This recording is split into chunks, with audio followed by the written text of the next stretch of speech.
right, we are back talking Moon Knight. What's going on, everybody? Happy Wednesday, April 6th, which means we're only a month away for some madness, if you know what I'm talking about, which we'll be talking about here on this live stream. Welcome again.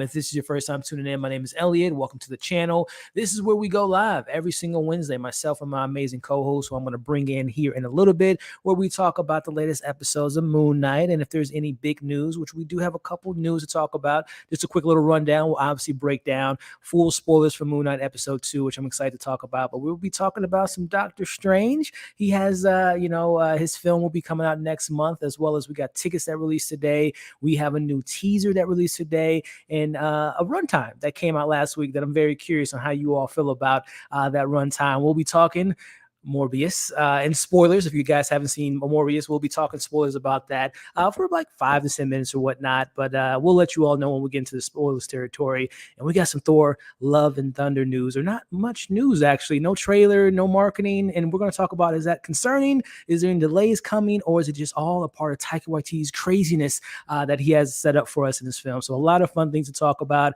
and I'm very excited to do so. So again, if you're watching live, you know the usual: like the video, share it, leave your thoughts in the live comment section. We'll try to answer any questions, or bring up any comments we find to be interesting enough to bring to the panel and all that good stuff. And again, shout out to the replay gang out there. If you watch this on the replay, if you could do the same, it would be greatly appreciated. So with all that being out of the way, got to bring in my amazing co-host, this young lady here. So excited to talk about Morbius with her in a little bit, and of course everything else we have on our agenda. I'm so happy to have her on. A great content creator, even a better person. Talking about the one and only Amanda. What is going on? Hey yo, always blessed to be here, E. I'm so excited. It's Wednesday. It's Moon Knight Wednesday. So much happening with Marvel, so I'm excited. Hey, so excited, man. And I'm so excited to talk about these topics, especially a particular movie that I know we talked about in the DMs, but to have it a conversation on live stream would be a lot of fun. But hey, Amanda, let the fine folks at home know who you are and what you got going and all that fun stuff.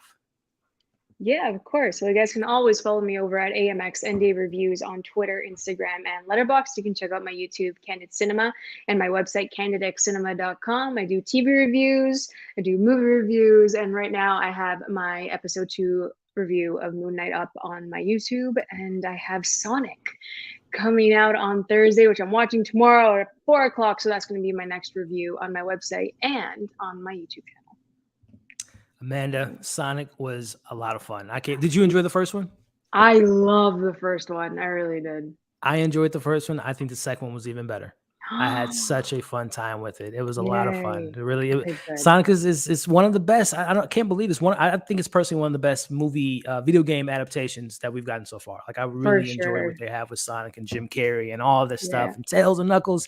It's a lot of fun. But hey, you guys heard Amanda. Links are in the bio. Check her out. You won't be disappointed. Incredible content creator. A lot of great stuff for you all. So definitely check her out. And then we got our homie representing the East Coast. This gentleman here reviews your new movies, TV shows, has a nice tinge of comedy that he likes to throw in there with a lot of good details about what you all are watching. So I'm so excited to have him on to talk about these topics as we do every single week. I'm talking about the only one and only Chris from Tait. Tait, what's going on, man? What up? I've arrived. It just seems like we were on yesterday, man. Time flies. We're back at it again, man. We're back, bro. We're back. Happy Wednesday, y'all. Happy Wednesday, my friend. Have you seen Sonic by chance, Chris? Are you a fan of that IP? No, that was my first game love as a kid. So I've been going hard for Sonic. So I watched. I'm watching Sonic 2. I'm watching Sonic as well tomorrow at 6. Nice. So I'm excited about that. That was one of my first YouTube reviews, Sonic 1. That shit. I mean, of course, looking back, it's so stupid now. But it's cool to see full circle now. Full circle, right? Yeah. It's cool. I'm looking forward to it. I know everyone's been giving a good review, so I'm excited to see that. What's the verdict on Ambulance? Should I watch that or should I not watch that? We'll get into that. Well, I'll share my brief thoughts. I actually shot my review earlier today, but before we do so, Chris, why don't you let the fine folks at home know who you are and when they can find you, my friend? All right, what up? My name is Chris, and I run Tait's Take over here on the good old tube of you. And I cover, like Elliot said, movies, TV shows. I try to give people a little something extra that they would have maybe not known about the movie or the content. And then just let you know if I think it's worth checking out. Some of my stuff is spoiler free. Some of the stuff I'll do a breakdown like we're doing today. So yeah, if you're into that kind of thing, you can shoot me a subscribe and check it out and tell a friend to tell a friend. Yes, sir. Do it. Do it now, ladies and gentlemen. Comment or links in the bio for both Amanda and Chris. So to answer your question, Chris, and not to get too much away, because I want people to check out my review, but first off, Amanda, Chris, Michael Bay. Are we fans? Do we enjoy his stuff? Is he too over the top for you? How do we feel about Michael Bay? Starting with you, Amanda. I enjoy everything. I was gonna say I love everything. No, I enjoy everything up until 6 Underground, and then 6 Underground I watched for like 20 minutes, and I'm like, I can't do this, and it just didn't stick for me. But I like his stuff. I was a huge Transformers fan back in the day. So yeah, I'm excited for Ambulance. Why not? We need more Michael Bay in our lives, I guess.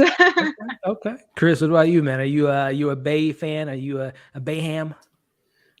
Yeah, I'm definitely not a Bay hater because I'm looking at this stuff here. Of course, Bad Boys and Bad Boys 2, two of my favorites of all time. Of course, as a kid, not as a kid, but a younger person, I loved the first Transformers. Armageddon, did he direct that or is he just a part of that? Love Armageddon. Pearl Harbor is obviously a classic. So yeah, I'm definitely not a hater, but I don't think that I've seen what's his newest movie like. Before, I would say 6 Underground, like Amanda said, it's pure trash, in my opinion. Some people might like it's like the bottom of the like, like hot dog water. It's disgusting. Oh, he did The Purge. Okay. Yeah, well, I think he produced The Purge. I know. I think he produces so much stuff. I lose track of his production stuff that he has. But yeah, I'm into him. I'm into him. So I'll say this: the cast is great. Yahya Abdul-Mateen II. He's like one of my favorite actors working in Hollywood. He like doesn't strike out. Well, Candyman wasn't really his fault. I just wasn't the biggest fan of Candyman. But he's great in this film. Jake Gyllenhaal, Amanda and Chris, this man is eating. He is eating this role. He is having a blast. Like I think all those films you mentioned, Chris, there's always like that one like outlandish, over the top character that's just having a good time. It's like on a level 1,000. That's Jake Gyllenhaal in this film. And Isabel Gonzalez, she's really solid in this movie as well. I'm a Jake fan. Nice. Expect some unexpected heart. This film has heart in it. You already know the vibes when it comes to Michael Bay. Action is crazy. Like it's like a roller coaster. I'm not like, it's the most action I've seen in a very long time. Like I compared it in my review, not to the quality, but as far as the constant motion reminded me of Mad Max Fury Road. The film is constantly moving and you're moving along with them on this ride. There's some issues with the script, obviously, with Michael Bay. He doesn't always pick the best scripts, and there's some like logical stuff that just make that much sense. But overall, Chris, to answer your overall question, I would recommend you give it a watch. If you're a fan of action, you're gonna have a good, entertaining action film with some good heart and some good performances. Yeah, so when you first, I saw Mike Black Gay Comic Geek talk about it. Then he was gassing it, saying it was good. It's the number one movie. You responded to his saying that your head hurt. So I thought you were saying like because it was trash. So like, oh, do you hate this? It's just so much, dude. It's like literally being on a roller coaster. And sometimes, when you're on a roller coaster, you're having fun, but you're like, damn, I'm getting old here, man. I can't be sitting 2 hours just being on the edge of my seat for 2 hours straight. So no, it's again, it does have its flaws. I don't want to like Mike. He loved it. I didn't love it as much as he did, but I thoroughly enjoyed. I was very interesting because it's not even his type of movie. Exactly, man. So yes, I have a full review coming out tomorrow. But I would say, if you like action, Michael Bay and those actors I mentioned, you might have a good time with it. But again, also too, you guys talked about Sonic. I'm excited for you all to see that as well, which was a lot of fun. Going down tomorrow. It's going down. Have you guys any openings for everything all at once? Is it opening up anytime soon with you, Amanda or Chris? Yeah, well, New York already had it, so like I went to check it out sometime. But yeah. Okay, go on. Yeah, I was gonna do a double, but Sonic kind of overlaps with that movie, and I'm like, by like 20 minutes, I'm like, great. Now I have to find another day to watch it. But I think it's it's a very good movie, but it's not for everybody. Which I guess. Oh, you saw it? Yeah, I went to check it out. Oh, okay. Oh, well, let me hear the thoughts. Yeah. Let me hear. Yeah, like it's like it's a type of movie where like I know like my boys or like my girls who I would be like, you, not definitely not you. You know what I mean? Like it's not for everybody. Where it's like everyone go watch King Richard. It's a great movie. You know what I mean? Like it's it's good, but you kind of got to be like you got to like pay attention. You got to like follow like what they're getting into. But to me, I'm slowly getting into more of the A24 stuff. I think it's probably one of their better ones. And to me, like the acting was like just crazy. Like the acting was better. Like even was more crazy than the story. I was like, everyone's just acting it perfectly. I can't. Lin Q, I think is his name. The kid that Amanda from Indiana Jones and the Goonies. Dr. Jones. He's an adult now. He hasn't been in movies in like over 30 years. He's one of the main characters. He's fantastic. And Stephanie Chu, I think her name is. She was in Shang-Chi. She was the friend of Shang-Chi and Awkwafina's character. Okay. She was amazing, Chris. Am I right, Chris, in regards to that mother-daughter relationship and all the stuff that we get there? The three of them were perfect. Yeah. The dad, the mom, the dad, the mom, and the daughter were perfect. Yep. Like literally perfect. So like you're definitely gonna no matter how, if you think the story's too crazy or whatever, like you'll appreciate that the story and the acting, like how they did it. Oh, and Jamie Lee Curtis, by the way, Amanda, she's fantastic. She's great. Love her. I'm excited to watch this. It's such high praise. It's a really good movie. Yeah. But anyway, we got some Marvel stuff to talk about. And starting off this conversation again, for everyone watching live, shout out to you all. Rims, we got her in the building. We got Bag Dog Reviews. We got Nino. We got Justin. Got some people coming in. What's going on to everyone? Strictly Starlight. How are we doing, everyone? We're about to have some fun. So starting off, speaking of fun, we got a trailer today, and we got a movie that the tickets are out. And that is Doctor Strange Into the Multiverse of Madness, ladies and gentlemen. We are officially 1 month out. Like, it's literally coming out next month, which is crazy that it's that time of the year where all the Marvel films are starting to come out. So first question I have for the panel, starting with you, Chris. Got them tickets? Going to get the tickets? Or just going to kind of, just see what happens? First of all, I'm never, ever going to just see what happens. Ever. I'm always going to get tickets. Like, I'm still that guy getting tickets. And I have to rant about tickets because AMC, as far as I know, they just sell movie tickets, right? That's all I know, Chris. Yeah. Do they sell sneakers? No, not quite yet. Do they sell hoodies?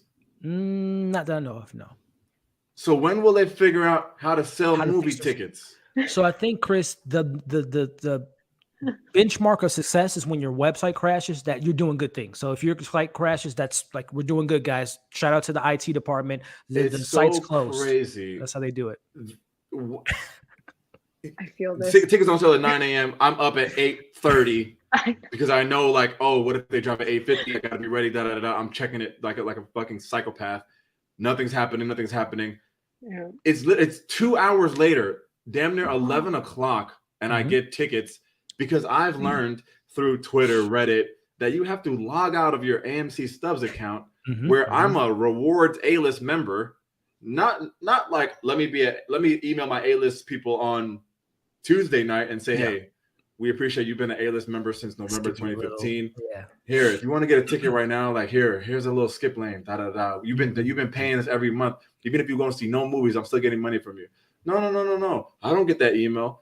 I have to be a scrub, not logged in, to buy a ticket to be like, I've seen people tweeting like, "Oh, I'm leaving. I'm going to Regal." Like, and I'm too stubborn to even leave them because I'm like, well, I've been down with them for so long. Because I'm like, what's my little boycott gonna do? But it's disgusting for fans who really want to get tickets to have to be a regular, non-loyal AMC customer to buy a ticket for this movie. Like, I'm the Futurama guy. Like, take my money.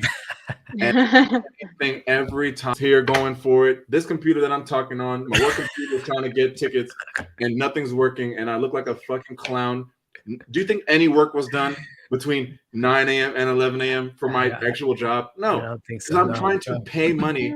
So then I'm logged out. Now I'm paying $64 in movie tickets, which of course one of them should have been an A-list. That's free. Then the convenience fees and all that. So now I got to go talk to AMC. This is a rant. This is 100% rant about, like normally, like what I would want to happen is that the site works and then it's like, because you slept in and you try to get tickets at 9:30, you couldn't.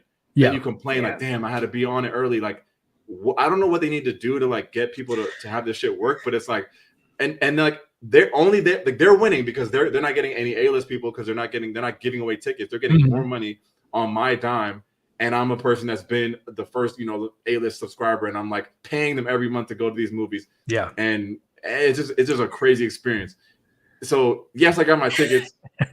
And I'm not even sitting next to my boy. I gotta fucking barter with the people next to me. Like, hey, I got it's like 2 people. It's like 2 people, so it's an easy little swap. But it's like annoying. It's like this is insane. This is what we have to do to spend money, and it's not Marvel's fault. It's 100% AMC's fault. And then all the Fandango stuff, like Fandango, Adam, all those things, they all feed into the same system. So if AMC is trashing it, it doesn't matter where you go. So like, long story long.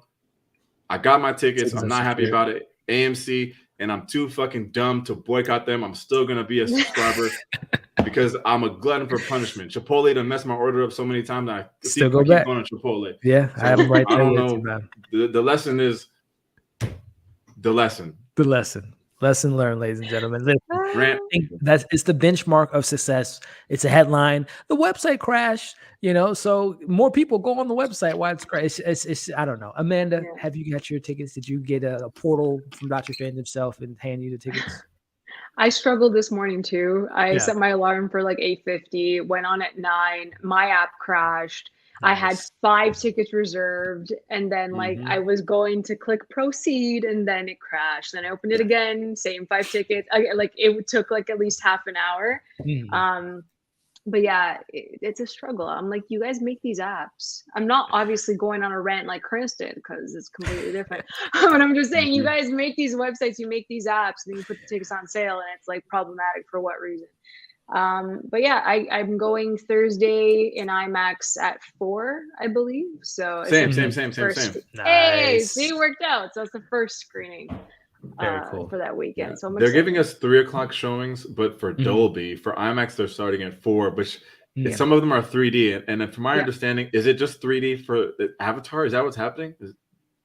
Or is the movie in 3D? No, I think the movie's in 3D. It should be.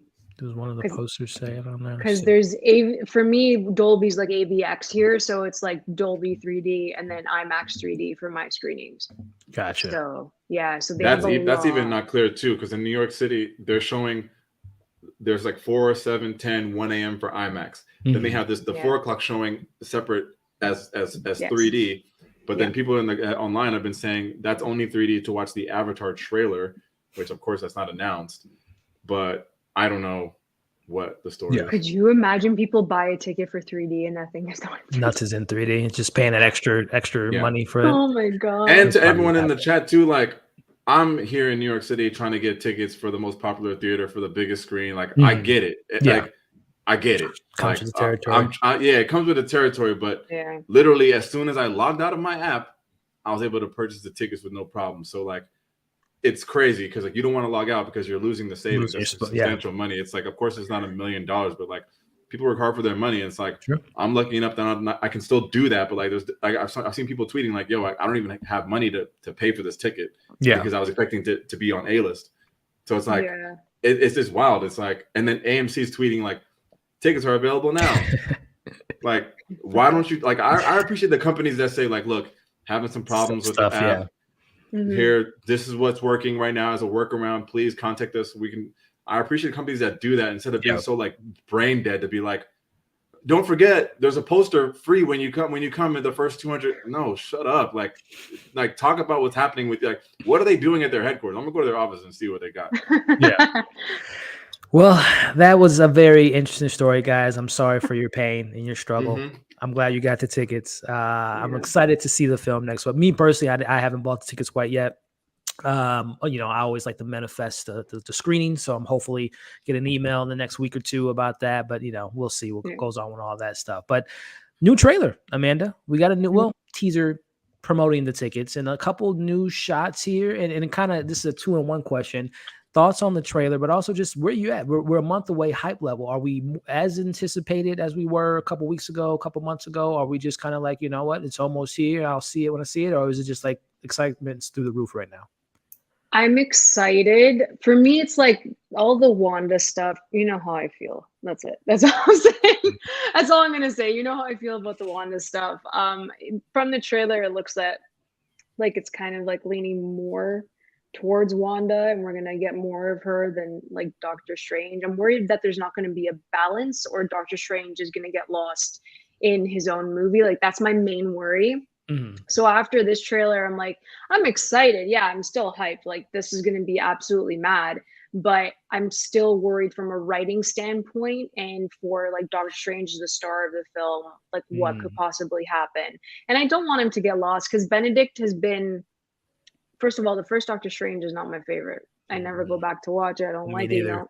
We feel the same way about it. But then it's like Infinity War, Endgame, like everything that he's in has a massive ensemble, and he gets lost, almost like what happened with Tom Holland as Peter Parker early on. So yeah, that's my main worry after watching this trailer. Yeah, and toss into you, Chris, and kind of to twofold, and to Amanda's point, worry about the character, the growth. We got the runtime last week, Chris. I don't know if you saw it, man, but it's officially 2 hours and 6 minutes. Doctor Strange, Wanda Maximoff, the kids, as we see in the trailer, Wong, America Chavez, Illuminati, I go on and on and on, Professor X. 2 hours and 6 minutes, man. Do you so to Amanda's point, do you worry at all about that runtime? Do you worry at all about any really like meaty story, or is it just going to be just action, cameo into the movie? Yeah, that's an interesting question. And then in my ticket journey today, one of the sites had it listed as 2 hours and 12 minutes. So I was like, yo, they changed it. But the overall verdict has been 2 hours and 6 minutes. To me, I would love, a longer movie, but I think overall, my opinion is usually that movies are just too long these days. And like every movie is just so long. This is obviously a movie that I would love more time on compared to some of the other movies. Like even like Sonic is like what, 2 hours and 4 minutes. So, yes, I think it's longer. Which is like, I don't need Sonic to be 2 hours and 4 minutes, no matter how good y'all say it is. Like, yeah. So for something like this, and seeing Batman, I think is too long. It's 3 hours. Yeah. But something like this, I would expect 2:30. And when I talked about everything, everywhere, all at once, that's 2.5. But that I didn't even feel like, okay, this is dragging. So like it's something like that type of runtime for Doctor Strange is kind of what I would have expected and look forward to. But I trust him. We'll see. Everything I've seen so far, and I actually didn't even look at the new trailer. But all the trailers that I've seen, I've been impressed so far. So like, I gotta just see it. I gotta see it, with my own 4 eyes, or maybe 6 with 3D. But I think, I think it'll be 3 eyes. yeah, exactly. He's woke. We'll see. It is kind of concerning, but I'm not the guy that's gonna complain about the runtime where like, it could be 2 hours and 6 minutes of the best shit I've ever seen in my life. So True. Like, True, man. I'm not really worried. Yeah, I'm kind of in between. I am a little bit concerned because, as you just mentioned, Chris, everything, everywhere, all at once is a 2.5 hour multiverse film to explain the world, the universe. So obviously they're explaining stuff, and with the Marvel, what does Spider-Man come in at? 2:30. Yeah, it's like 2.5 hours as well. Already established character, but obviously they had to introduce the multiverse and other characters that we know that came in that film. So I'm kind of in the boat with Amanda. I don't personally love Benedict Cumberbatch. I'm not a Doctor Strange MCU fan. As Amanda said, Infinity War, GOAT. His Doctor Strange TV or episode and What If, GOAT. Everything else to me, I could care less about Doctor Strange. I think he's the most uninteresting character in his own movie that came out almost 6 years ago at this point. And like Amanda said, I don't revisit Doctor Strange like at all. I'm not the biggest fan of that film. So as Amanda said, if we don't get much Doctor Strange, I'm actually okay with that. Like I would, want to explore Wanda more. And I'm just being funny. We're gonna get obviously multiple versions of Doctor Strange, and I hope he's a star in his own film. But I don't know, man. We'll see. I mean, Sam Raimi.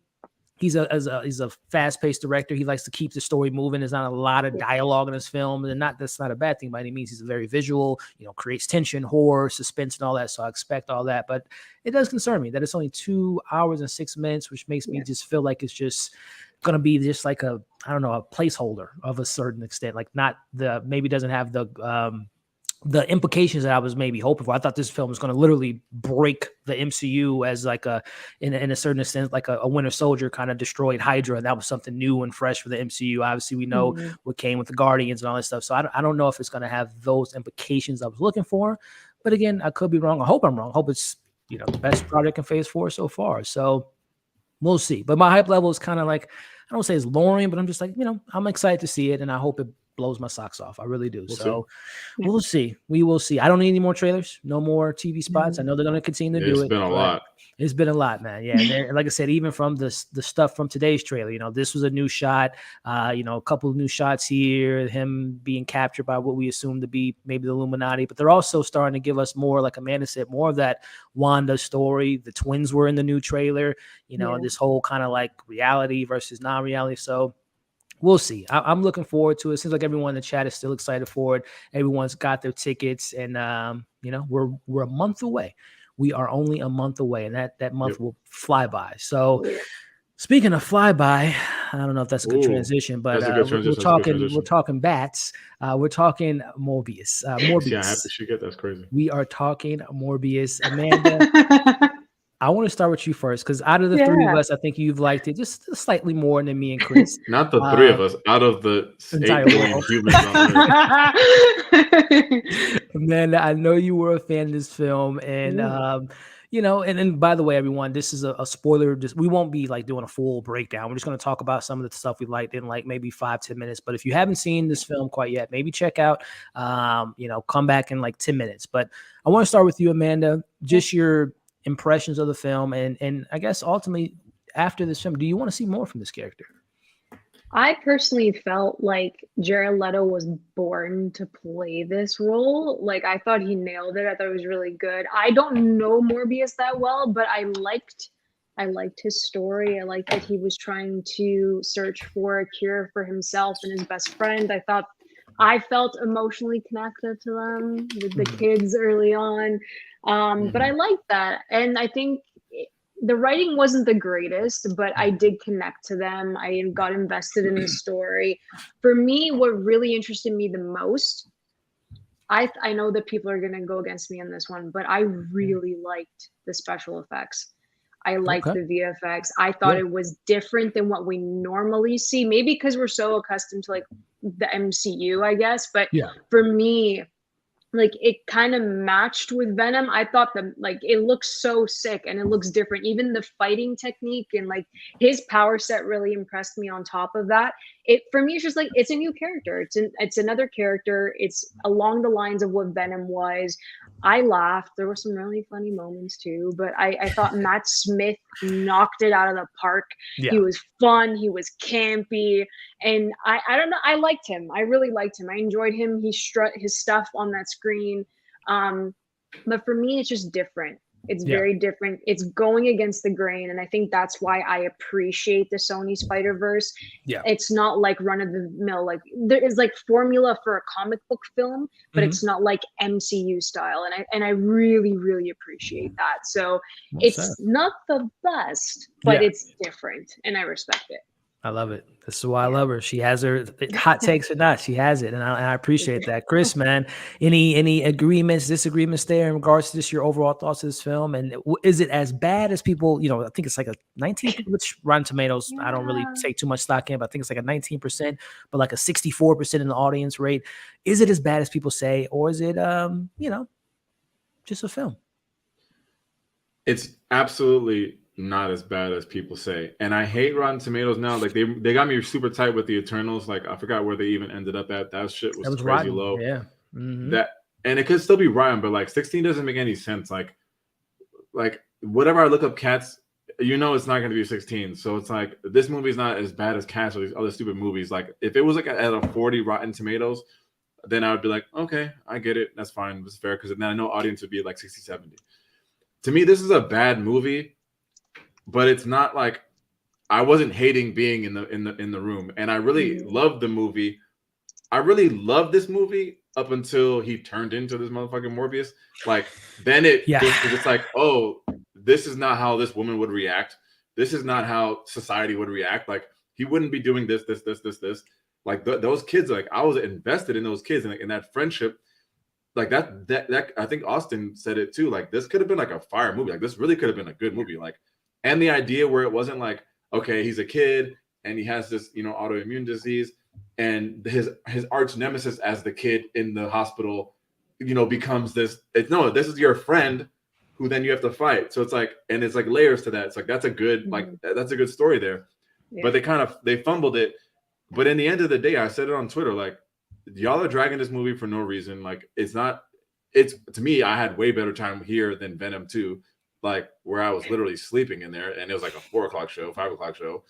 So I enjoyed this much more than Venom, but I recognize that this is not a good movie, but it's still like, I like a lot of movies that people don't generally like. So I'm not going to fight Amanda for loving it or liking it a lot, but I just think it's getting dragged too much. Yeah. But also it could have been like a really good movie because of the foundation that they set. Cause I was really, really, really invested in it. And I do like how Milo as an adult, well, and a kid, I love the adult Milo too. Like I was like, oh, this is good. And Jared Leto is like, I guess I learned after this movie that people don't like him. I thought people liked him. I thought people hate him, dude. Yeah, yeah. I don't know why, and I maybe he did some. Maybe he's canceled or something for that. I don't know. He's done some pretty outlandish stuff. There's he's also like him as the artist, Jared Leto, like very interesting individual. Like he has his own cult and very he's very. All right, he's canceled. He's there. But I definitely agree with Amanda. Like he was kind of like built for this role. Like his vampire swag is like, it's like built in. Like to me, it was just like, okay, I believe this to be him. That ponytail was fire. But yeah, that's where I stand on it. This movie is not good, but it's like it's getting dragged for no reason. Like I have it at 2.5 stars out of 5. Like same. It's like it's not the worst movie I ever made. Yeah.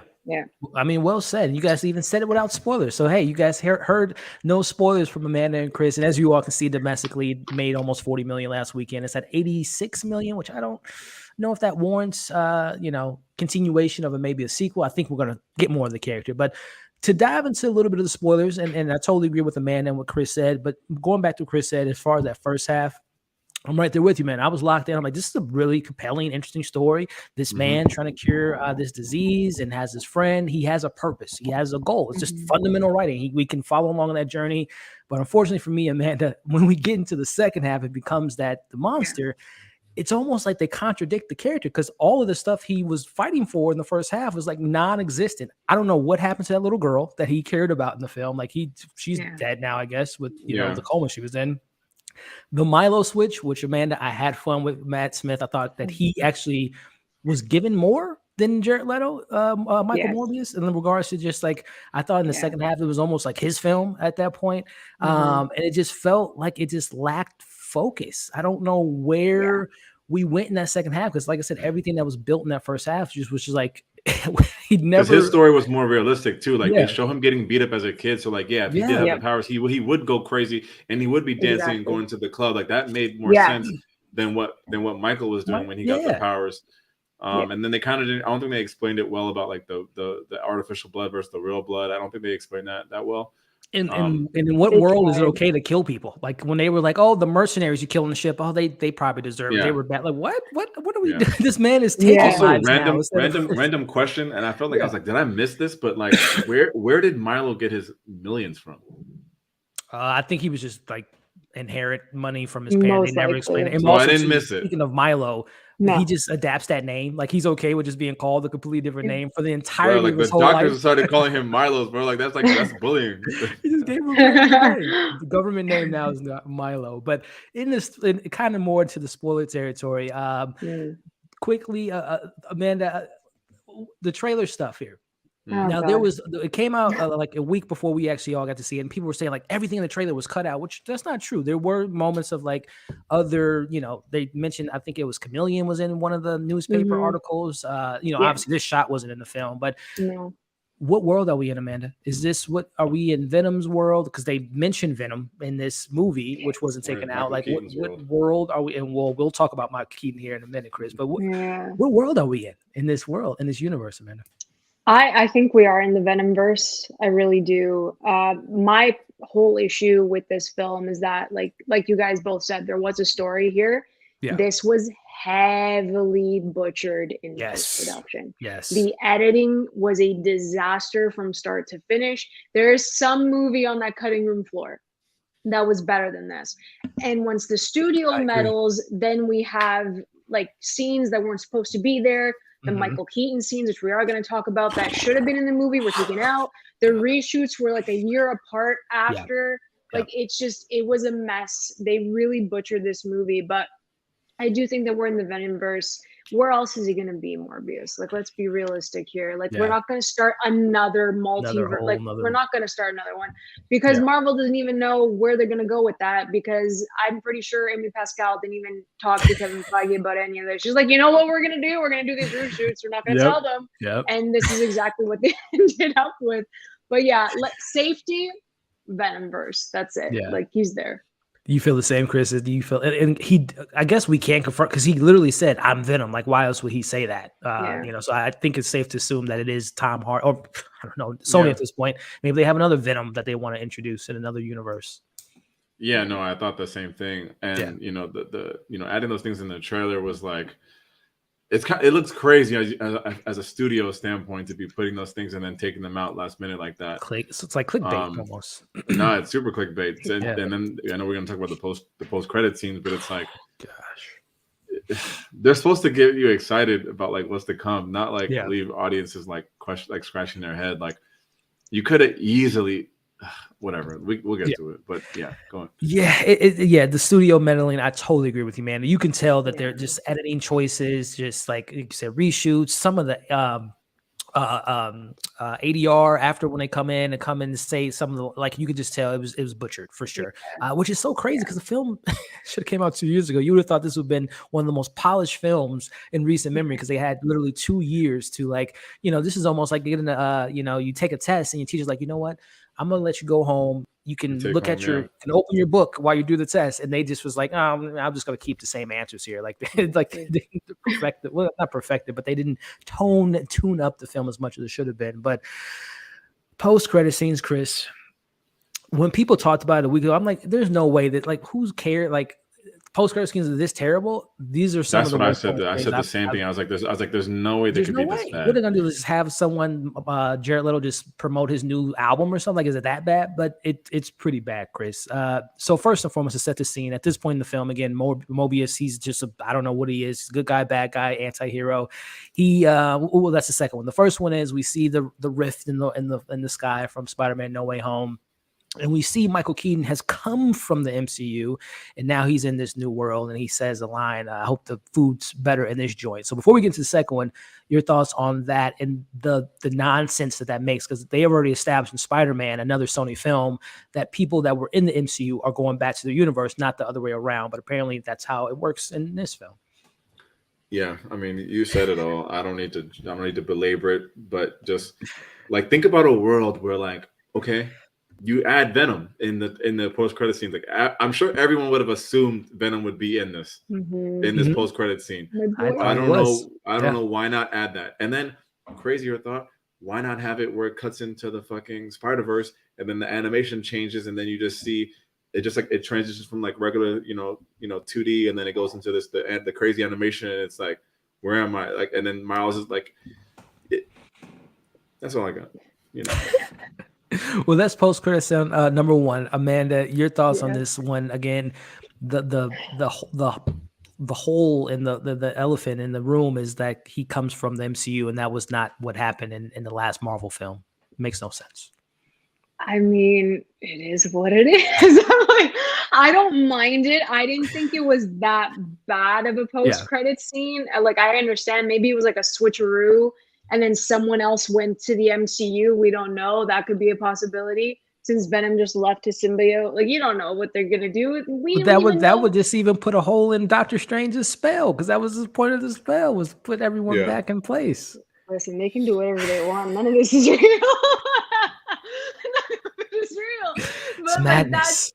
It's madness. But I didn't mind it. I would have loved to have Venom in this, But my theory is that because Michael Keaton is in Batman, they're just gonna throw him in the Sonyverse and then not really use him until like his run as Batman is like done. Maybe, I don't know, because like to have him as like Batman and Vulture at the exact same time, I think that'll be like problematic, low-key. Yeah, but maybe that's what they did. Like, they just threw him there. Like, can't have a big part because you're Batman. Yeah, because you're Batman. He's back as Batman. I guess. So that brings us to the second one, which Keaton's not even in the scene. It's literally just him in a mask. And by the way, where did you get your wings from, my friend? Like, when did you have time to build Jatari technology which is not in the Venom world. Yeah. How did he build that? And then to have the anti-hero, the main character of a film, completely go against, like, why would he even care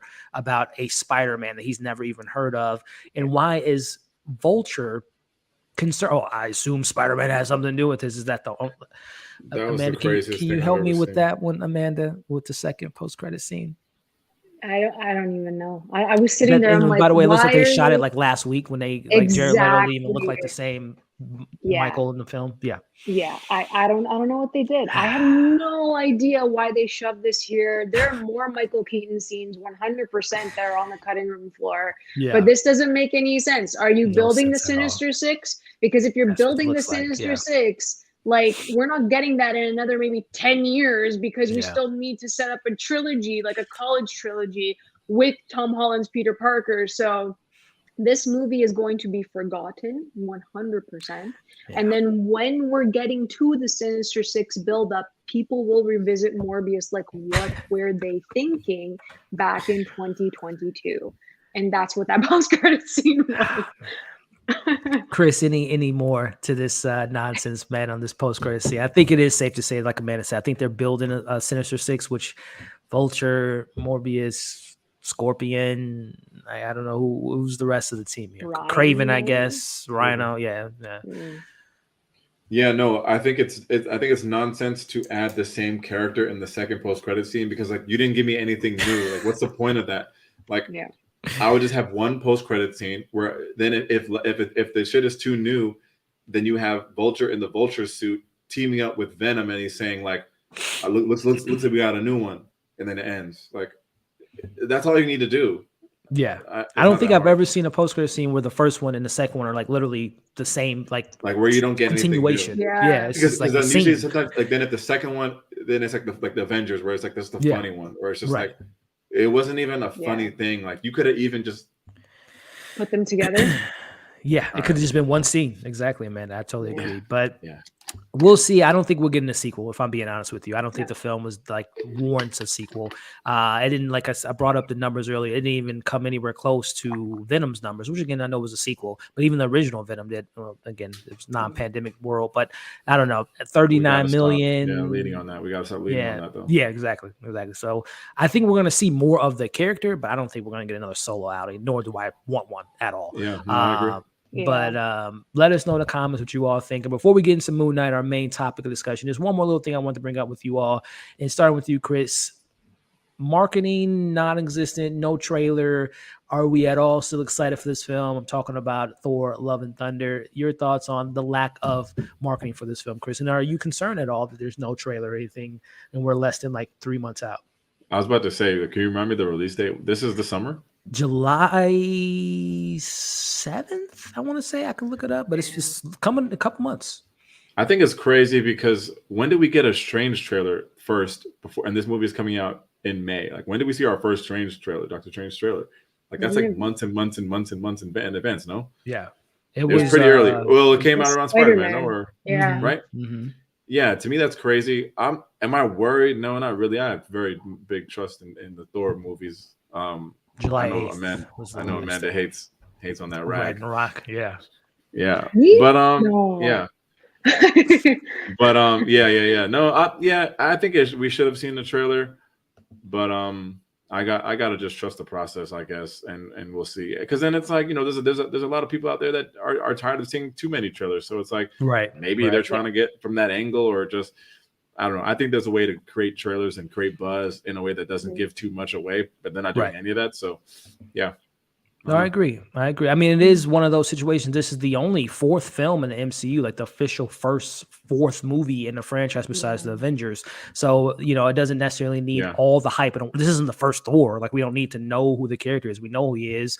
We have Jane Foster coming back into the mix. We have a bunch of other characters coming to the mix. So, to your point, Chris, we don't need to. I don't think the audience needs to be sold on a fourth Thor film. But it still kind of begs the question, Amanda, like, we live in a bubble, but there's still people out there that don't even know they're making a Thor 4, which there's a concern that we have. Yeah, a lot of people. Yeah. Because again, has there been any buzz around this film? So the bigger question ahead, is it just too much Marvel going on right now? Are they just like we got, we got Doctor Strange coming out next month. We got Moon Knight, all this stuff. Is it a little bit too much to handle right now for Marvel, or is it just, perfect marketing?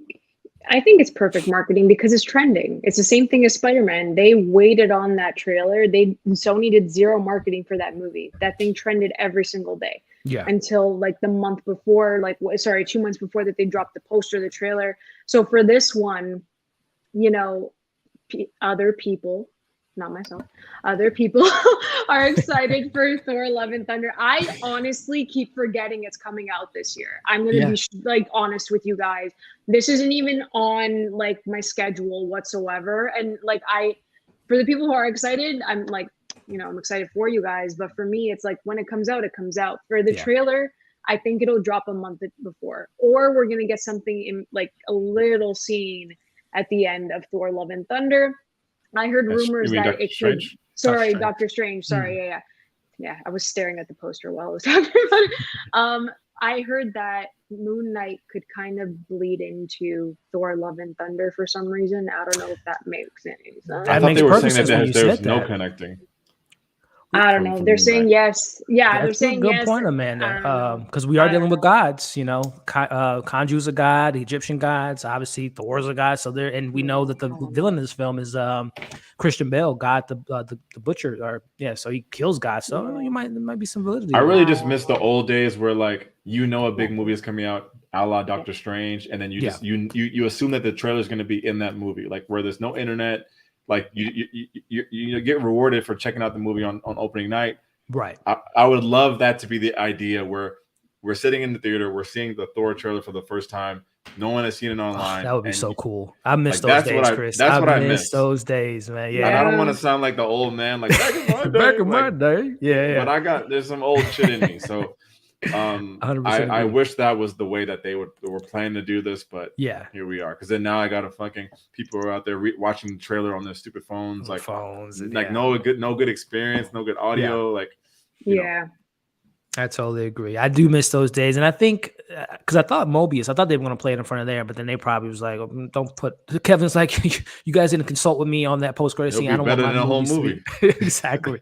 So I'm glad they didn't put it in front of that. But I think Amanda and some people even said in the comments it makes sense for Multiverse of Madness to have it because you don't want to take away from things, right? You don't want to take away the excitement for Moon Knight. You don't want to take away the excitement for Doctor Strange. And I think this might be the most not gonna say convoluted, but these films and shows are so close together that they need time, some space to breathe. So I think we'll get it probably next month. If not, I don't know if there's a Comic-Con coming up anytime soon. I know the main Comic-Con is during the same month this film's coming out, but I think there's some con going on in the next couple weeks. So we might get it there. If we don't, I'm okay with it. But again, I know we live in our bubble and there's other people that, need to get excited, need to get hyped. And they're already saying Chris Hemsworth went on his Instagram the other day and said that they're going to be starting the press tour for it, which is a little bit weird. And people are speculating that the fingers and all the stuff they're alluding to is coming out this Monday. We'll see what comes of that. But again, no official movie posters. There's already been marketing stuff for stuff at the movie theater. There's been toy leaks out there, but no official coverage. But hey, maybe it's all part of Taika Waititi's genius plan. I don't think he has that much power at Disney to determine when a trailer can drop, but maybe it's just part of the Thor magic. It's just like it'll come out when it comes out, and when it does, I'm sure we'll all be hyped up and excited, except for Amanda.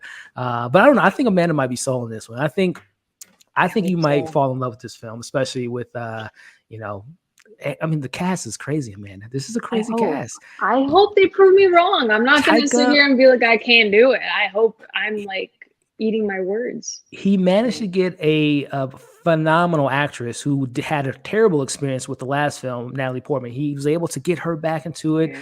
Christian Bale, Batman himself, one of the greatest actors of the time, to play this character. So I think there's something in this script, Amanda, that might just really be something special. He has all my trust. Yeah, same here. He's a fantastic director. So we'll see. I'm sure by next week we'll have a trailer. That's what's going to happen. Next week we're going to have a trailer. We'll be talking about it. But we got something to talk about, and that's Moon Knight. Amanda, we're on the second episode, which was titled Summon the Suit. Initial thoughts before we kind of get into the details here. Was it better than the first, maybe mediocre, or, thoughts on this episode? I think it was better than the first one. This was really fast paced. It had great action. You got to dive into the characters a bit more. There's way more information being thrown at us. Oh yeah. But yeah, I really like the pacing in this episode. It's going to get better and better with the pacing, in my opinion. So I'm excited for that. Chris, man, how was you feeling about the second episode overall? And by the way, full spoilers, everyone. We're going to get into the spoiler territory here in a bit. But Chris, your initial thoughts after finishing the second episode? Interesting. To me, it kind of felt like the first episode. So like the things that we kind of complained about, and especially Elliot, you complained about, I felt like I'm the biggest fan. Yeah. Like, wearing the suit late, not a lot of action. Yeah. We get the suit, and when we get it, I think it's a good reward, but it was like, oh, we waited again the whole episode to the end to see the suit and to get most of the action. I like the information that I was getting to understand the story more. Like I really enjoyed that. But I kept watching, when I was watching, I kept thinking of Elliot saying that he didn't like Steven. And I'm like, you weren't thinking of episode 1, Steven. You were thinking of Steven. Because like this episode, I was like, yeah, I wouldn't like him either because he's too jokey, he's too funny. Like this Muhammad Ali thing is nonsense. Oh, you're really used to this. Steven with a V. Yeah, exactly. All that stuff was like, oh, this is not good. Like this is not episode 1, Steven, my man, just from the shop, just trying to be a nerd and do his job well and get a date.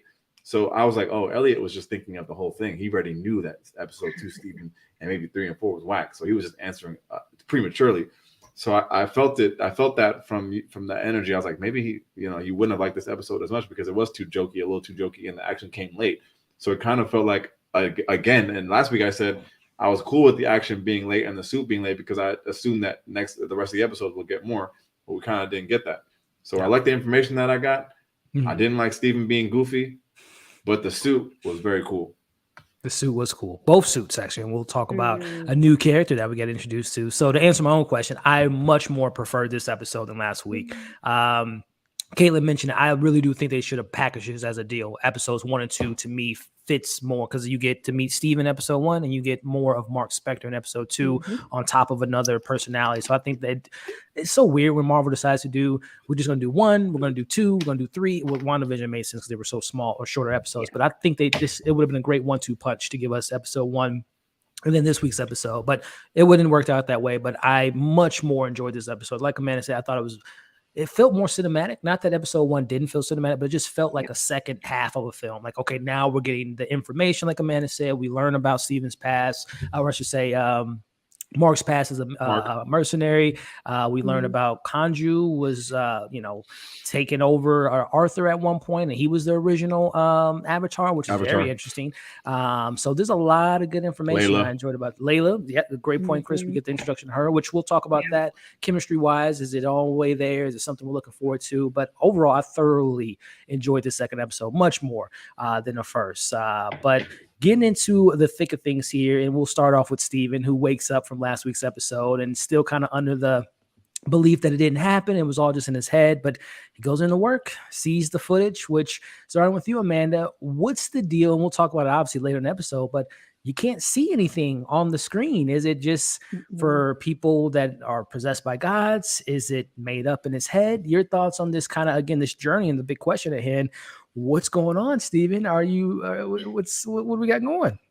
I think there's already like too much happening in his own mind, especially with his disorder, which I do think that they've been exploring in a very like easy, straightforward manner, because we do see him kind of break down in this episode too, and it's like it sucks. It really hurts to watch that.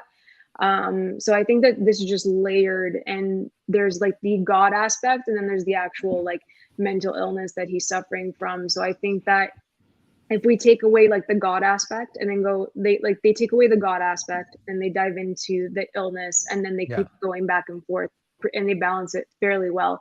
But in this case, I do think that they cannot see, like no one can see, because it is related to the gods. And I think that's a cool aspect. I like the special effects too on top of that, because they're fighting and you get to see that, and like there's no one there afterwards. So I think it's really cool. I do. I think that they're doing a good job with it. And then making other people kind of feel like they're not seeing anything and they're wondering why. So I like that too, on the flip side. Yeah, I totally agree with you, Chris, man. Same thoughts for you in regards to any thoughts, predictions, theories on, again, this whole footage thing. That Mark alter it? Is it just something again all in his head, or is it just the humans can't, fathom these type of, creatures walking on Earth? Yeah, I agree with Amanda. I think it's the last thing about the humans. I actually enjoyed the opening to this episode. For some reason, I like the fucking banter between the stupid security guy and Scotty, Steven. and what do you call it? He calls him Scotty. Yeah, Steven. I enjoyed it last week in episode 1, and I enjoyed it today with, like, because he's the perfect character to play this, like, all right, yeah, like, you idiot, like, we didn't even know you were involved in this, and now I'm pulling up the footage to see you in this, like, you moron, like you could have just cleared it, like, so I like that whole scene about, like, you really just incriminated your own self, for this, so I really enjoyed that. But yeah, as far as like the theories, like, yeah, I guess it's just about, I thought it was like, okay, humans just can't see, and then I got that later with the whole like fight by the bus and all that. Which we'll get into, which was a lot of cool action. But, I think, this was a moment when Amanda touched on it, and we touched on it last week. I did sympathize with Steven at this point in the episode when he does, again, whether it is in his head or if it's just a matter of humans can't fathom what's going on right now. He loses his job, man. That kind of sucks, man. It seems like this is the one thing in his life that, even though his boss sucks and it's terrible to him, it's something he looks forward to. He loves, learning about Egyptian and all the different things that comes with it, but he now doesn't have that to go with, and it just makes you feel bad for him. And this thing that he battles with, and he even says it later in the episode, it's a parasite. Mark is ruining his life, which is, again, you feel bad for the character, and even his best golden friend doesn't have any words of sympathy or anything to him. Again, it just shows you the loneliness that this character goes through. But Amanda, tossing it back to you as we go to, he finds, the keys, he goes to the storage facility, and this was the exposition that I was kind of looking forward to in regards to, okay, when is Steven and Mark going to have that conversation? What is Mark? How did he get involved? As he tells him, I'm Kanju's avatar, and I have been for a while. And, he gets into the whole thing of, what that means. So your thoughts on this much needed conversation and how it was executed, again, the beauty of the performance of, Mr. Sir Oscar Isaac and Mark officially having a conversation with Steven. I love the room itself. I love that little storage unit because of the reflections on the wall. I thought they did a great job. The production design is really strong.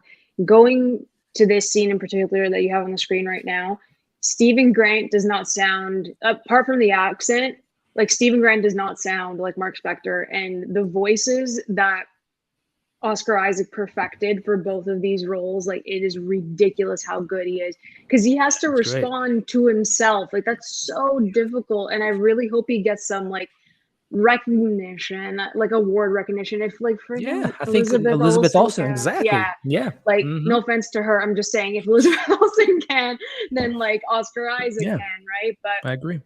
I love that the information it's not like overstuffed. They're not like putting it down our throats. Like, it's very easy to follow, very straightforward. And they did need to have that conversation. I really enjoyed both of their performances. I liked Oscar Isaac as, I'm like, it's 2 different actors. I don't know what you're talking about. But like, they understand each other, and they're trying to like really move forward together as a unit. And it's like the beginning of doing that. And I think that that's what this episode really shows. But for me, like, Mark Spector's my boy, and I love to see more of him. So I said it last week, and I'm saying it again this week. I much more prefer time with Mark than Steven. But Steven's growing on me. But again, tossing to you, Chris, Mark Spector gives us the information. Mark serves as Kanju's avatar, as well as Steve and, the body in general, and they protect the vulnerable and deliver justice to those who are hurt. And your thoughts, man, on this scene and this exposition and understanding a little bit more of Kanju and the whole setup between Mark and Stephen Grant. Yeah, like Caitlin said, this episode was just really about like answering questions that we had from last week. So I thought this scene was really good. And like Amanda said, like, at the end of the day, you can rank the shows as much as we want, but this might be the best performance that we've seen out of the MCU Disney Plus shows, and maybe by far. So, are you kidding me, Chris? What about the Flag Smashers, man? Hey. Flag smashers were dope, man. A close second, and then third is this girl. What do you call her? From Falcon, the one that's setting up all these deals. Power broker. The power broker, the right, greatest a close character third, in the a close MCU. third. Oh yeah. Yeah. So I think when people watch this, it's like you really feel like he's two different people, and like, you know, for us, we're just watching TV and enjoying it. But like, if you really think about like what he has to really do, and I know we're not at that scene yet, but when he breaks the glass, like that, to me, that's like crazy good acting that can hang with anything that I've seen pretty much on any program. Yeah. So yeah, and just the metaphor of broken glass or this broken person and how they can. I think Amanda touched on the production aspect of like the reflection of it all. Some really deep stuff. Again, we sometimes get desensitized towards just like appreciating production and the little details, and that stuff really matters. And I think the show is really paying attention to the stuff that really adds depth and layers to the show. So speaking of depths, you know, this is too deep for Steven. He does not want to be involved with this life. He says he wants to turn himself in, and hopefully, you know, Mark Spector will never hurt anyone else again. And this is when Marvel was pitching the horror elements. Again, by no means was I terrified, but this is the most scary moments we've gotten in MCU as Steven makes his way out to the hallway. And Chris, I want to start with you first. Did you get a little nervous? Did you have to make sure there was no boogeyman under the stairs or in the closet, and Kanju coming after you? What did you think about this scene, man, with Kanju chasing Mark down or I should say Steven down the hall? Yeah, no. This is a Disney Plus show. You can watch this any time of day. You know, it comes on at 3 a.m. So imagine a world where like we all watched it at 3 a.m. In a movie theater. Like that's a different experience than you know, I watched it, I don't know what time the sun was out, and you know, I'm sitting there watching it at home. And then, you know, you get, you know, stupid Disney Plus, you can text and all this nonsense, things are coming through your phone. You gotta really set that stuff aside. So it takes away from the experience. Yeah. That's why you gotta go back to the movie theaters. But I thought it was a cool scene, but I wasn't creeped out about it. But it gave me a lot of flashbacks to Amanda's favorite movie, Morbius. It's that same hallway scene with that nurse. Very similar. With her blood drawn. Yeah, by Milo. Milo, what a savage. Nobody even cared about that damn girl, man. That's crazy. No. Man, don't get started on that. Not even a funeral, nothing. Just no one. But yeah, so I felt I got a lot of flashbacks from that. I'm like, okay, I got it. Amanda, I know, you know, we both love horror. Did you? And also too, by the way, the frame freeze. I don't know. I thought it was like a glitch on my Disney, but I watched it again. I'm like, no, that was like that was perfect. That was purpose to be in this. Like, I don't know. Is that an old school horror tactic to take a picture? Polaroid.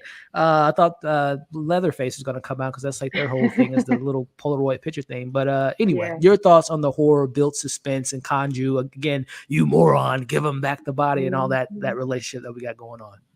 First of all, I love how sassy Kanju is. I think he's awesome. He's so sassy. How did he learn sarcasm? I love it. He's been around for years. Yeah, he's been around for millions of years. He invented sarcasm, Chris. He did, literally. He did. That's why he's so good. For me, I love that hallway scene. I said in my review today, I love that you felt the presence of Kanju without him actually being there until you saw him. Yeah. Loved it. And then that freeze frame reminded me of like just a panel in a comic book, because that'll be like the last frame, right? Mm-hmm. And then it just cuts to him running. So I thought that it was really unique that they did that. Everything about the camera work, the cinematography, what they're doing with this, it's just they're really pulling at the visuals from the comic books, and then they're turning into a cinematic piece that's really effective in this case to have a visual storyline as well. So I think that in that case particularly, I had a big fat smile on my face. I'm like, no, they didn't. I'm like, this is so cool that they did that. And then, you know, he goes and he's running, but I thought it was wicked. One of the best scenes in the show. It reminded me of like a Daredevil fight scene too. The setup and everything. Great point with the panels. I didn't even think of it that way. It is a cool little homage to like a last frame of a comic book. And you know, again, like you said, attention matters. Being different, being unique. It might not, like, creatively, I thought it was kind of silly when they did that, but it's different. It's, you know, I can always applaud different, which, you know, speaking of different, this is a character that is not in the, even though I'm not the most like deep dive into the comics, but I know this Lila character or Layla, she's not from the comics. This is a brand new character to the MCU. I think it's an amalgamation of different characters in the comics, like Mark's love interest, but we meet her and, you know, she's not the damsel in distress. It's Steven on the back of the bike holding holding on to her, and this is where we get more of that information we were talking about earlier. Steven or Mark wants a divorce, and we'll find out why a little bit later, but he wants a divorce, and we hear more about the conversation we had last week, Chris, with the whole mother thing. Is the mother real? Is she fake? Well, we see that she acknowledges the mother. She's like, "Oh, you guys are talking again." So it seems to be it seems to be like the mother is real, and all that stuff. So, Chris, man, your thoughts on seeing this new character, Layla, and the chemistry so far with her and Steven, and of course, we hope to get to see more of that with her and Mark Spector, her husband. Yeah, I didn't believe the chemistry right away. Because if it really was like your wife, like it would be, I don't know if it would be executed that way. But then back to the mom thing, I thought that when he heard the question, maybe Mark's is around, but it's a strained relationship. But something with Steven's realm, like maybe she's not around. Like, so it's like, because when she said, "Are you talking to your mom again?" He's like, "Kinda." Like meaning or talking to your mom again, like I'm talking at her, yeah, not like she's responding. You know what I mean? I felt that's the vibe that I got from it. So we'll see where it ends up and where it goes. But I don't know that I see the overall chemistry so far yet on the because I thought like it would take me a lot to believe that they were actually married. If they just said, "Oh, this is like a friend," or like they were dating, or just like they're just partners, I believe that more so far than the marriage thing. The divorce thing is weird. But then you get a little bit of that when he's defending her towards the end of the episode. So we'll see. Yeah, I mean, we will definitely see, and I think this character, tossing to you, Amanda, is an interesting character. Again, I think that someone that hasn't heard from their husband in months would be a little bit more upset than what she showed. But again, she seems to be like, this is something that Mark does. Like, he might be with you for a week, and he's out doing a mission for 2 weeks, and whatnot. And we learn later in the episode, she knows the suit. So she's very familiar with this whole Kanju and all that stuff, besides the fact that Kanju wants to maybe, use her as an avatar, which we know Mark doesn't want. But just your thoughts on Steven and Layla and the interactions. And of course, we get the cops that come in, and, we'll talk about that here in a bit. But just your thoughts on this new character and, what you hope to get from her in this show. Yeah, I'm excited for her. I'm always excited for new female characters. I thought that Steven was adorable with Layla.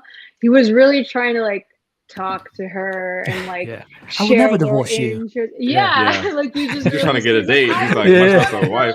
So bad. Exactly. So it's like, oh, you speak French, I speak French. Like it was just really cute how they did that. So I think like the awkwardness of Steven made it better, made it like light and fun considering what happens in the second half of this episode.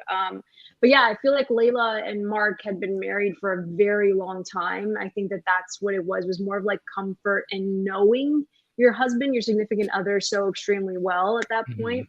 But yeah, I think that having Steven and Layla and then Mark and Layla and that dynamic, and they're in the same body type of thing, I think it's going to be really interesting moving forward to see how that works out for them. But yeah, I love Steven was a dork and he was adorable, so I can't say that. He definitely, again, I wouldn't, it's just, he's flirting. He's for sure flirting, but it's kind of weird because like you're married to her. Technically, you've experienced, it's almost like which was terribly handled, the Wonder Woman 84, Steven's body, and Wonder Woman is like, what are we doing with here? But moving on, we get, Steven gets taken by the police, and we see again the reach that Arthur has and his influence, that they're a part of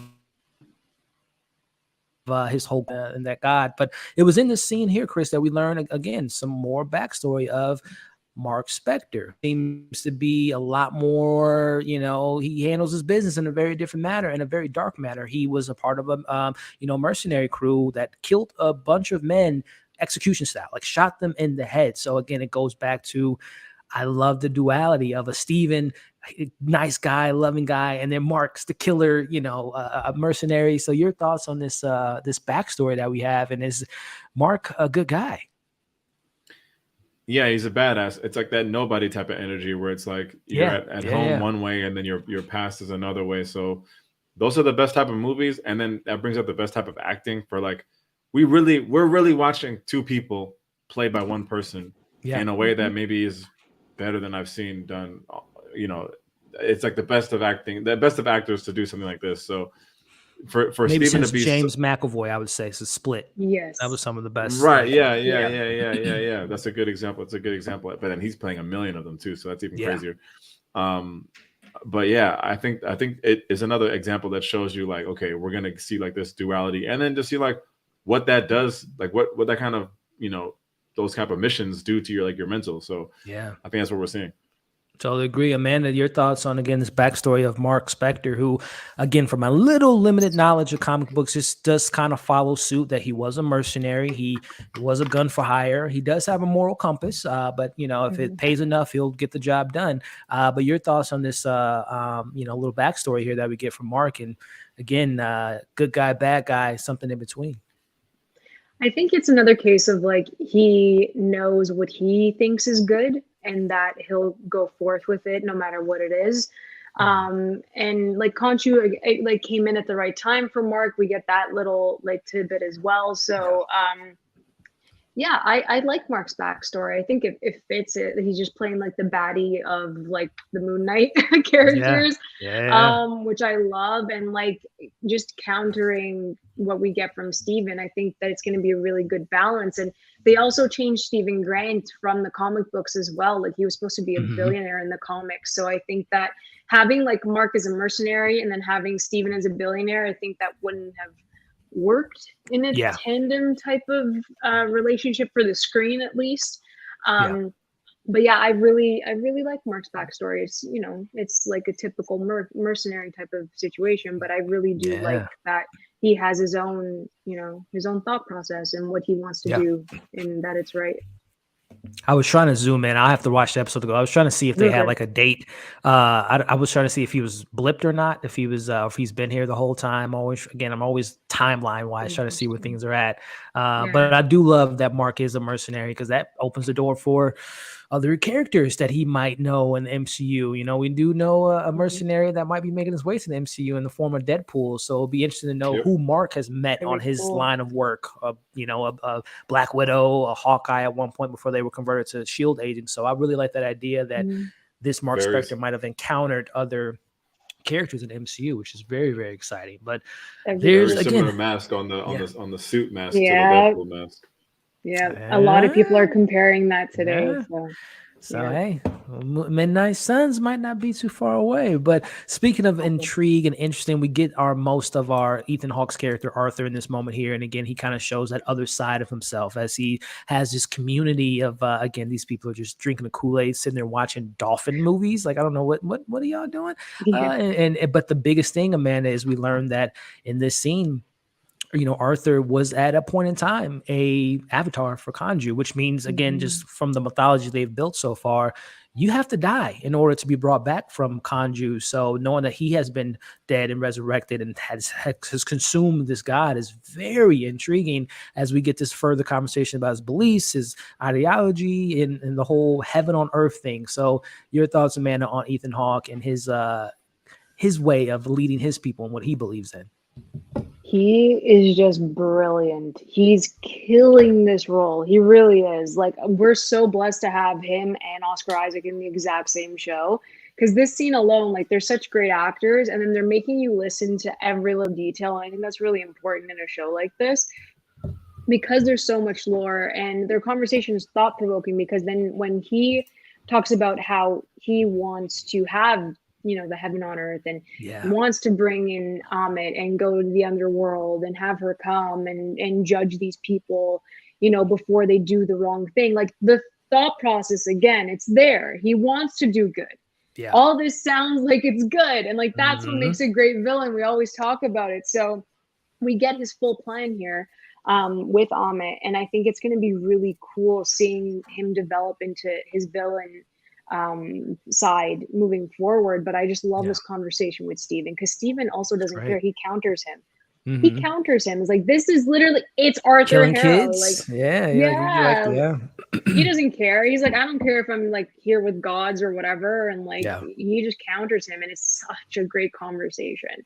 So it's a fantastic conversation. And Chris, I mean, your thoughts on this conversation, just debate of sorts, and, you know, as Arthur's telling him in regards to, you know, the evil side of Kanju, that he felt like he was Kanju's not, he was banned from the other guys. So, he doesn't have these type of good intentions, as well as he mentions in this scene about the whole when Steven brings to him about, you're killing kids. And he's like, well, sometimes you got to have a little bit of the disease for the cure. So little lines like that, man. And the metaphors, the back and forth stuff like that. I know you were eating that all up, especially you being a fan of, white poetry.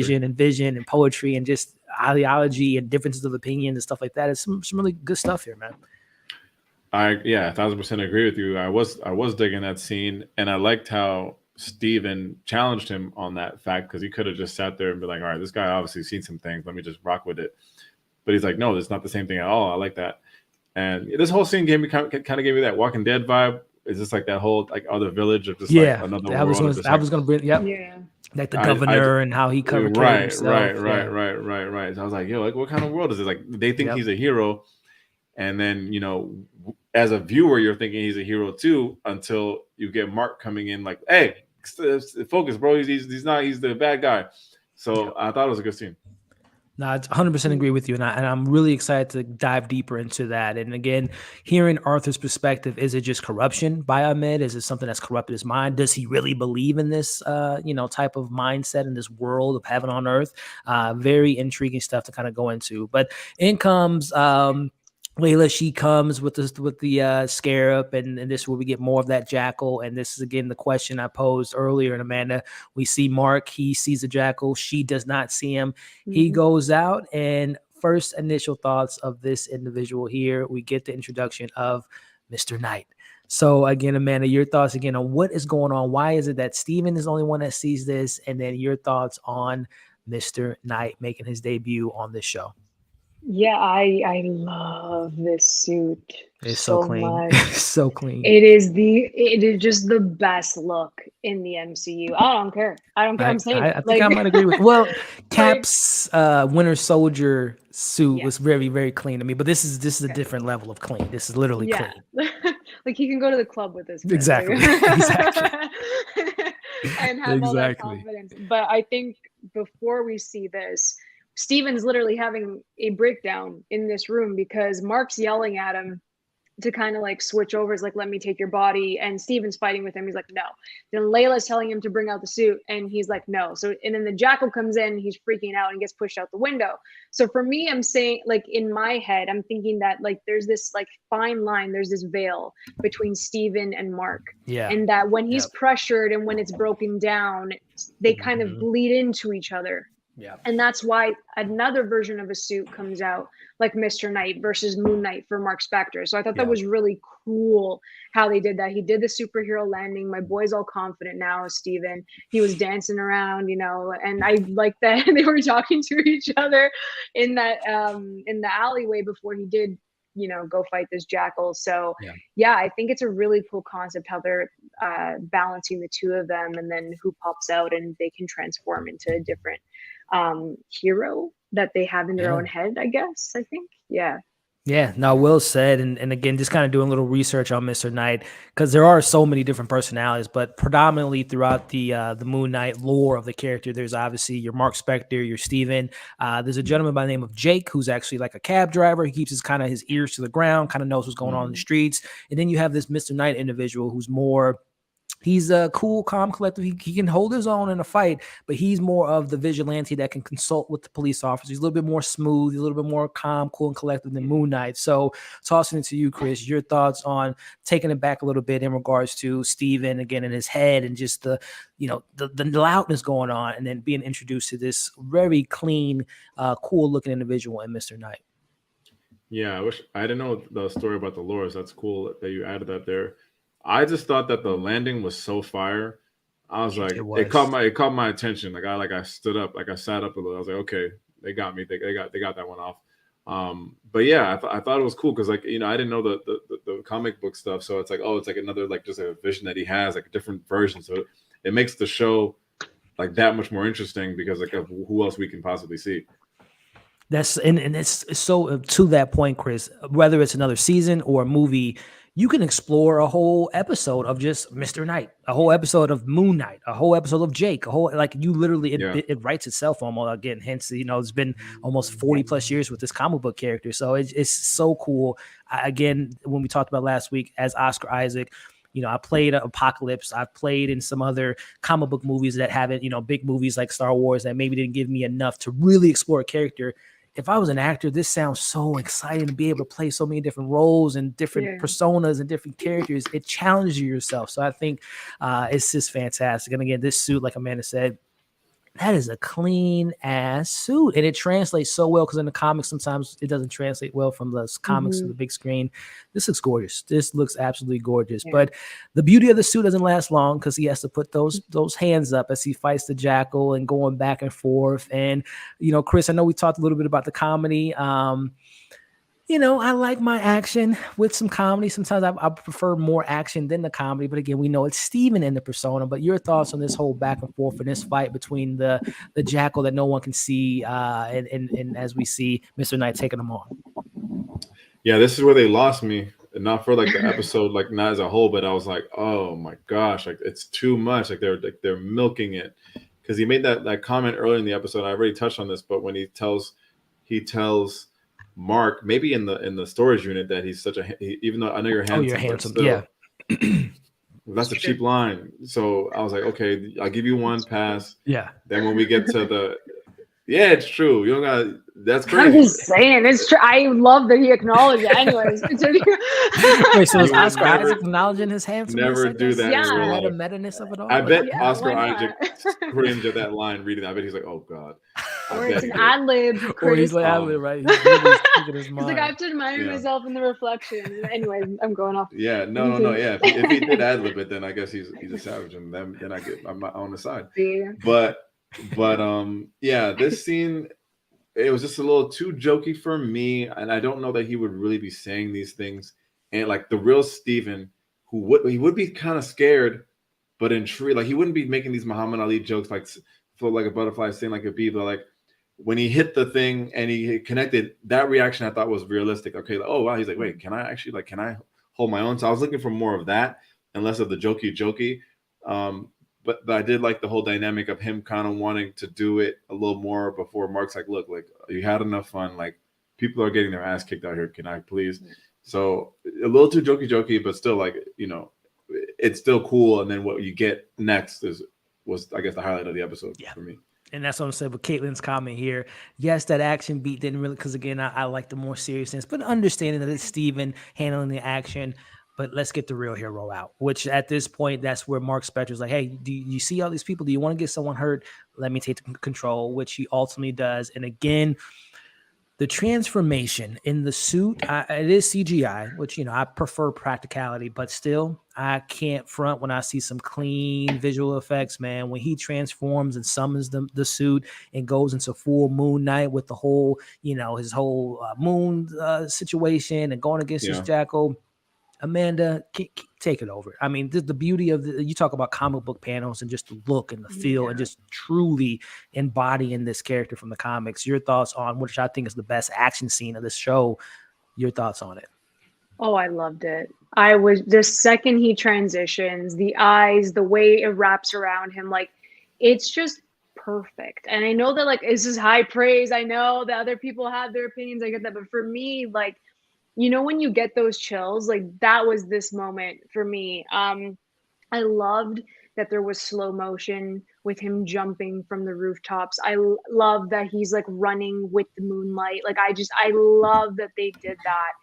And like you said, like it's really comic accurate, and you get a sense of the character, you get a feel of the character, you're in this atmosphere with him. I think they did a great job. Again, production design is really crisp. I love what they've been doing with it, because it just feels like it's coming out of the comic book, even if it's not like accurate in regards to Mr. Knight. I understand everyone's kind of mad at that, but I love Moon Knight. I love it. The costume's so nice. He can do anything. He can be walking down the street and it'd be like it's perfection. Like I can't. It's so good. I don't know who in the MCU right now, Amanda, has a cleaner suit, like currently in the MCU. Does Sam's new winter Oh my God. Cap suit, does it go up there? He needs to like tighten up. We've had this conversation. He needs to I'm get trying to think fixed. who got a new upgrade. I mean, Wanda, I thought Spider-Man her got a new suit. Sentiment, yeah, that was fire. Actually, that's probably to your point. That actually might be my. Wanda's suit was pretty fire. I'm not gonna lie. And she obviously has a new remix on in the Doctor Strange. Who else got a new suit?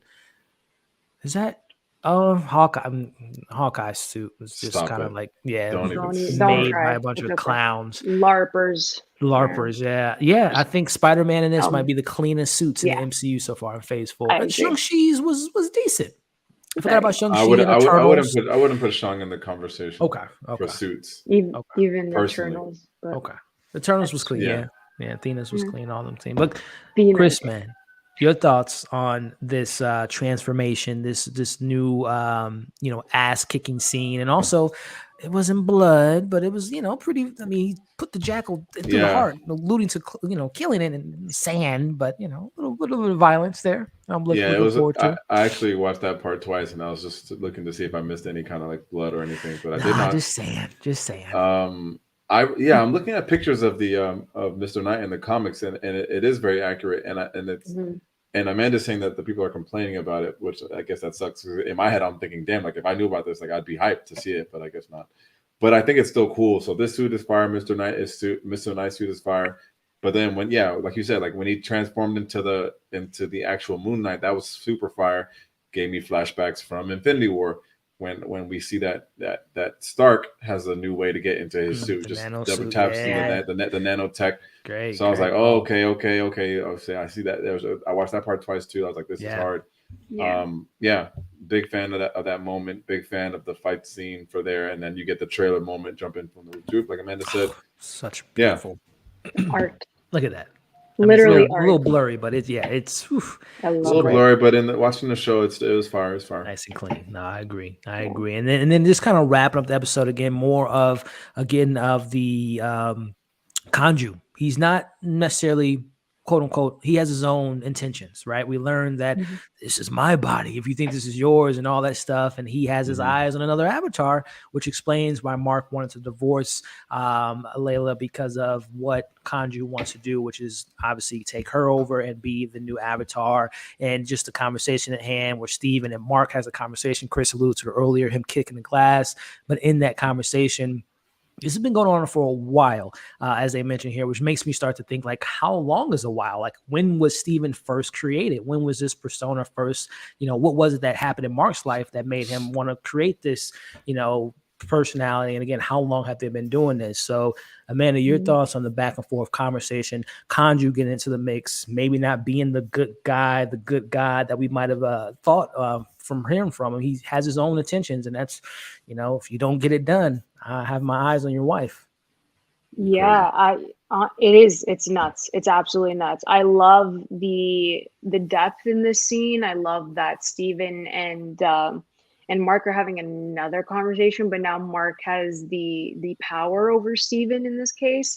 I love that the glass that they were talking to each other with was like broken, showing that's like fragmented and all of that. I love the visuals in this, but Khonshu's an interesting character. He's just an interesting god all around, which makes it the stakes are high in this case. And like I feel like they can be like, he will kill someone at that point, or like possess someone else and like get another avatar. Like, I believe that, and they're making me believe that. So that's really important in a series like this with this character.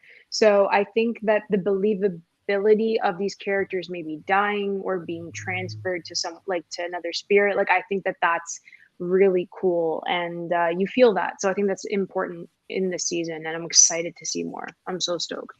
Really, you put the nail in the coffin of that. And when you mention again duality of characters, and I love that Kanju just isn't a straightforward good god and all that stuff. Like, he raises people from there's some darkness within Kanju, and he's been around so long. So, his ways, his getting ends meet includes violence and vengeance and killing people to get it done. So it's not the superhero clean way to get things done. As Mark says, I'm back to doing whatever it takes to get the job done, because I don't want you to obviously take my wife and consume her. And again, once you become the moon god, you're brought by the moon god, you have to die first. So alluding to, that there's just so much going on. But Chris, your thoughts again on this fire conversation between Mark and Steven, and then throwing Kanju in the mix, just being like, you think you're in control? You don't got no control over anything right now. It's just, again, just talks to these characters. And your thoughts, my friend.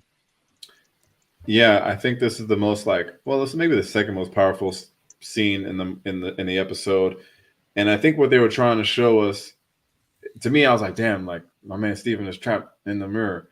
But what the idea, what they really wanted to show us was that the story with the wife is deeper than we know, and that Mark really cares in a way. Like that was his trigger point, like bringing up the wife.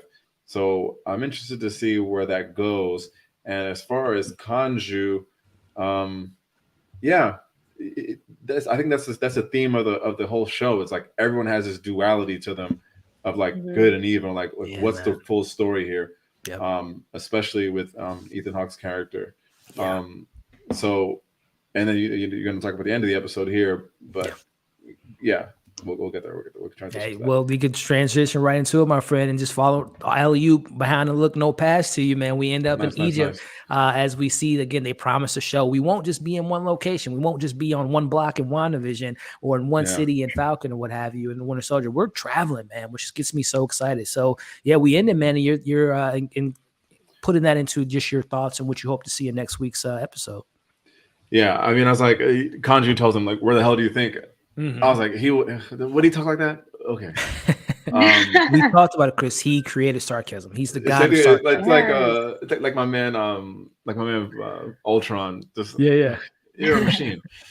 But I like how it ended in Cairo, and I think this is what a lot of people have been looking for, is like to see how much the Egypt part comes into the story. I'm interested to see where that goes, because that's up until this point you don't get that feel yet, but then they're telling you, hey, we're going there. So I'm excited to see what happens for next week. No doubt, man. And Amanda, same question for you. And I know you're a fan of Oscar Isaac for his talents and also his insides and outsides. I need to ask Amanda, which scene? I don't have a picture of it here, but we see Oscar shirtless with some alcohol. Is it that scene for you, or, and again, I know you saw a Marriage Story. There was some scenes in a Marriage Story that was very spicy, or the scene in Dune when he's just out, and so Oscar Isaac. This is the year of Oscar Isaac shirtless.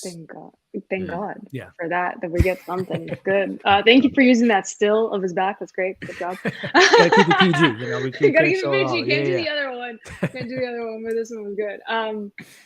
I love him. I adore him. I just want him to get the recognition that he deserves, because he has such charisma. He has such a great screen presence. He's a fantastic actor. And I feel like people are finally seeing that in Moon Knight, and then they're going back to watching everything else that he's been in. So I think that's like really important, because people don't know him from Star Wars. People don't know him from, I don't know, Apocalypse. I mean, everyone can forget Apocalypse at this point, but like people don't know him from his other stuff. The makeup is too crazy. The makeup, like that's what like it is. Thanos. So I'm happy. He's fantastic. I'm excited for episode 3. I'm excited for everyone to watch episode 3. And without spoilers, Amanda, in regards to episode 3, just what are you most excited for people to see from episode 3 without giving too much away? There are more horror elements, and I feel like you get to see a lot more of Ethan Hawke and what he's capable of. I think that's all I'm going to say with that. Well said. Well, I'm looking through my notes because I haven't. It's been like a couple weeks I've seen episode 3. I'm looking at my notes, so I'll just say this without spoiling things. Me, I put in my notes definitely that Indiana Jones meets Mummy episode. That's what I have in my notes here. So I don't even know what that means because I can't even recollect. So that's from my thoughts. Right. I'm sorry. That was Atlanta. What was we were talking Moon? No, but I remember being very venturous. Yeah. Oh yeah. Yes. Yeah. Now it's starting to. Yep. Now I'm starting to remember this. Yeah. It's certain. Yeah. But there you have it, guys. I think for the most part, and I'll just speak for myself. I enjoyed episode 2 more than 1. Amanda. Same. Chris? I really did. I kind of put it even. Even? Okay. Yeah, it's very even. But you're still excited to see what's to come based on these first 2 episodes. Yeah, I'm still very much invested. It's early. we got 4 more episodes. It's a lot. To me, it's a lot. I know Microsoft be like, we need 18 episodes. But no, I'm invested. I'm all the way in. Yeah, no, it's a great show. I'm excited to learn more about the characters, and I'm really excited to get into deeper conversations about what's to come and what this show can mean for the MCU. So there you have it, guys. What a fun time as it is always on Wednesdays. We talked obviously Moon Knight here. We talked Morbius. We talked Thor. We talked Doctor Strange, and MCU. Man, they're always winning. They're always keeping the wheel rolling, man. But Amanda and Chris, always appreciate you both. I have Wednesdays are my favorite days of the week because I get to interact with you all in this great community. So before we head out, Amanda, anything you want to tell the people at home and what they should be looking forward to in the coming days on your platforms? Yeah, for sure. Well, this was always a blast. The chat was awesome. You guys are awesome. I love Wednesday so much. And I love Oscar Isaac, so that's great. You guys can always follow me over at AMX NDA Reviews on Twitter, Instagram, and Letterboxd. My Moon Knight Episode 2 review is up on my YouTube over at Candid Cinema. And then my website, Candid Cinema, will have my Sonic review probably tomorrow night. And then hopefully Friday I'll post my Sonic movie 2. Gotta go fast. I'm so excited. So yeah, check me out there. Can't wait to hear your thoughts on it and seeing all the goodness that the film has. And a Canadian, former, Jim Carrey, he's always, representing Canada. So, but yeah, guys, check out Amanda, her review for Sonic coming out soon. She has a lot of other great things on her channel, on her platform. So definitely do yourself a favor and check her out and subscribe. And Chris, man, same for you. I know you got some shows that are coming on Netflix that are on now and coming up in the coming weeks. I don't know if you all watch Russian Doll. Season 2 of that's coming pretty soon. And of course, Ozark. But Chris, why don't you let the fine folks at home know where they can find you and what you got next on Tait? Yeah, for sure. First of all, shout out to everyone that was checking out the live, that gave the video a like. That's awesome. Yeah, you guys can find me at Tait's Take on YouTube for sure. You can find me at Tait's Take on Twitter. So next up, I am, like we talked about in the beginning, I'm watching Sonic tomorrow. Probably just going to do a quick Twitter reaction to it. And I have a video out now that I dropped this morning about The Ultimatum, new reality dating show on Netflix. Very interesting show, very interesting review. And coming up, there's a new show on Netflix coming out next Friday called The Anatomy of a Scandal. And that's probably going to be my review that I drop for next week, as well as any other complimentary videos that come with the Ultimatum finale and reunion. So look out for that kind of stuff. Netflix. Awesome. Can't wait. Netflix is always giving us great content, man. And I saw that trailer the other day, Chris, for the Scandal show. It looks pretty. I love a good spicy drama, just kind of type of show. A lot of good British, a lot of British good British talent. One of the main women in it is the main woman is one of the main is Princess Jasmine. I forget her name now. She's in everything. Oh, Naomi Scott. Yes. Oh, okay. And another main character is the woman from The Gentleman who played McConaughey's wife. Michelle something. I know you're talking about. Is it? Yeah. I was gonna say. So there's a lot of big names in it that are not like U.S. names. So it's good. So far so good. British TV is fire, man. I love British TV. Yeah. Some good stuff, man. But watch Sherlock. Sorry. Oh yeah, I'm a big fan of Sherlock. It's a great show. But as you all heard, Amanda, check her out. Chris, check him out. All the links are in the bio as far as content coming up in the next coming days. Emily's review tomorrow, Atlanta tomorrow. PSA announcement right now. Severance. If you don't have Apple, or if you do have Apple TV Plus, if you don't, definitely check them out. But Severance on Apple TV Plus is one of the best shows on TV. I'm telling you all, if you have the time to watch it, please do yourself a favor. It is a fantastic show. So we'll be talking about that tomorrow and some other things in the pipeline. So thank you all again for watching live. Like Chris said, we appreciate you liking, sharing, commenting. Shout out to the replay game. Leave your thoughts in the comments below. And we'll see you all next week. We'll probably be talking Thor 4 trailer. They'll probably throw a Blade trailer. Marvel. It just be surprising. I totally won't give it away. We will probably get that Thor trailer next time we see each other. But guys, you be safe. Thank you all again for watching, and we'll catch you all on the next